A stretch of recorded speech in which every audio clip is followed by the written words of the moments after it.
With Doubtnut, get instant video solutions to all your maths, physics, chemistry, and biology doubts. Just click the image of the question, crop the question, and get instant video solution. Download Doubtnut app today. Hello everyone, let us try to solve the given problem. So the given problem simply says the current I is passed through a silver strip of width D and the area of cross section A. The number of free electrons per unit volume is simply N, and we have to find the drift speed of the electron. This is the first part. We will read the other parts later. Now let us see here. This is a silver strip. Its width here, you can see that this width is given as D, and I current is passing through it has uniform cross section area throughout, right? So the first part that we have to find the drift speed of the electrons in this. Now let us first try to understand what is drift speed. So you can see that when the current is simply the motion of charges in a conductor. So when the current flows in this conductor in this direction, so it has charge carrier electrons, right, which are free to move in this, and they start moving with a slow constant speed called drift speed in this direction.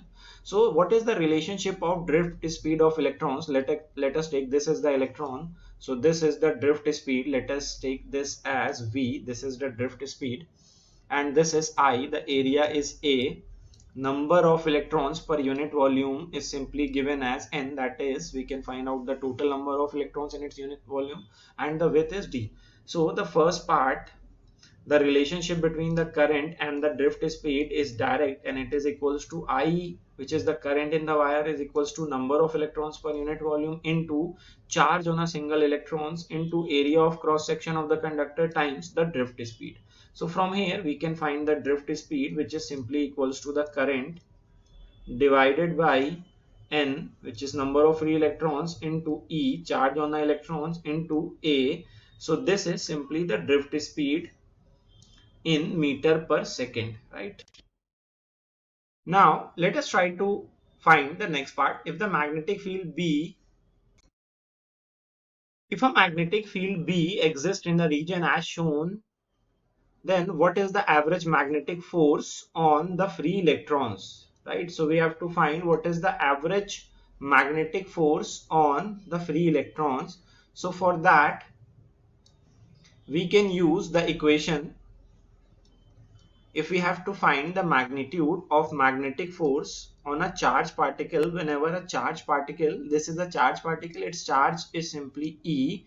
So whenever a charged particle is moving with some speed, so this is your magnetic field B, then it experiences a magnetic force, and its magnitude is given by Q V B sine theta, where theta is the simply angle between the speed of the charged particle and the magnetic field. Now let us try to put the values here.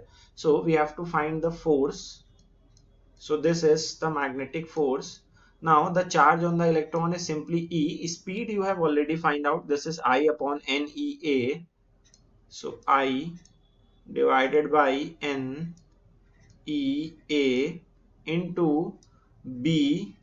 This is sine 90 degree. Now from here E and E will simply cancel out, and sine the magnetic force from here, this will be simply equals to I, E and E cancel out, and this will be I B sine 90 is 1 divided by NA newtons. This is the answer to the second part, right? Let us write this is the answer to the second part. Now let us try to read the third part. Due to the magnetic force, the free electrons gets accumulated on one side of the conductor along its length. This produces a transverse electric field along the conductor which opposes the magnetic force on the electron. Find the magnitude of this magnetic electric field. Now let us try to understand this concept. So you can see that as these charged particles are moving, so what actually happens is that they experience a magnetic force in the upward direction.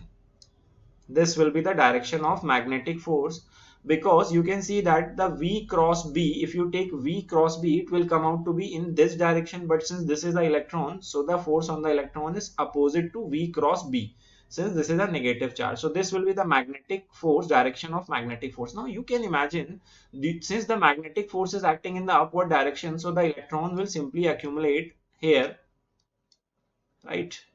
and there will be deficiency of electrons on this surface.